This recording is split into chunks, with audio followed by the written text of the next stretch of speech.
Assalamualaikum warahmatullahi wabarakatuh. First, let me introduce about myself. My name is Fitriyatul Husna, and I am from class 4B. In this occasion, I will explain about chapter 1 of Strategi Pembelajaran Bahasa Inggris, and the topic of the chapter 1 is the nature of teacher education, and the materials are first teacher training and development, that consists of teacher training and teacher development. The second is understanding teacher learning, and the third is conceptualizations of teacher learning, and the fourth is novices and experts, and the fifth is individual and institutional perspective, and the sixth is collaborative and self-directed learning, and the seventh is implementing professional development, the teacher's perspective, and the last is implementing professional development, the institutional perspective. I will explain the material one. The first material is about teacher training and development. A. Teacher training. Teacher training refers to activities directly focused on a teacher's present responsibilities and is typically aimed to short-term and immediate goals. Often it is seen as preparation for induction into a first teaching position or as a preparation to take on a new teaching assignment or responsibility. And the next is the B, teacher development. Development generally refers to general growth and not focused on a specific job. It serves a longer-term goal and seeks to facilitate growth of teachers' understanding of teaching and of themselves as teachers. Number 2 is understanding teacher learning. Teacher education process derives their rationale from assumptions about the nature of teacher development and how it takes place.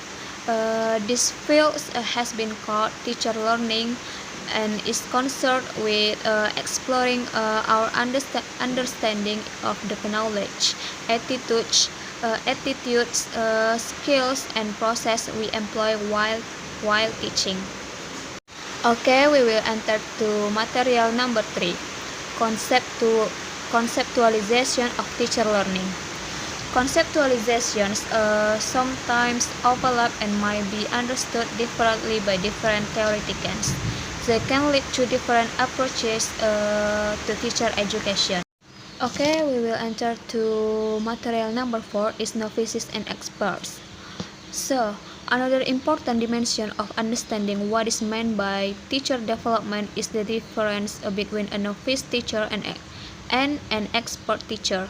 Some of the differences between novice and experienced language teachers seem to lie in the different ways in which they relate to their context of work, and hence their conceptions and understanding of teaching, which is developed in this context.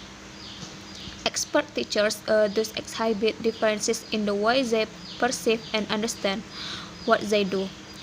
Experienced teachers approach their work differently from novices because they know what typical classroom activities and expected problems and solutions are like. By comparison, novice teachers typically are less familiar with subject matter, teaching strategies, and teaching context, and lack an adequate repertoire of mental scripts and behavioral routines. We will enter to material number 5, individual and institutional perspective. A. The individual perspective. Professional development is directed toward both the institution's goals and the teacher's own personal goals. Most schools try to mix of both. And B is the institutional perspective. From the institutional perspective, professional development activities are intended not merely to improve the performance of teachers, but to benefit the school as a whole. Consequently, opportunities for professional development should be provided for all staff. We will enter to material 6 is collaborative and self-directed learning. A. Collaborative learning.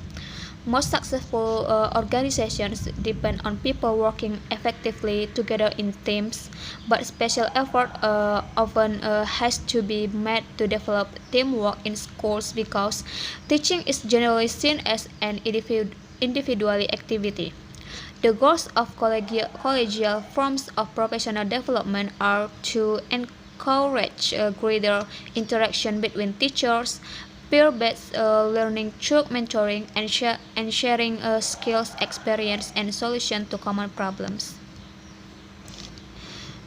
And the next is self-directed learning. In self-directed learning, teachers assume responsibility for setting goals for self-development and for managing and controlling their own learning. Central to self-directed learning are the following process. First is inquiry.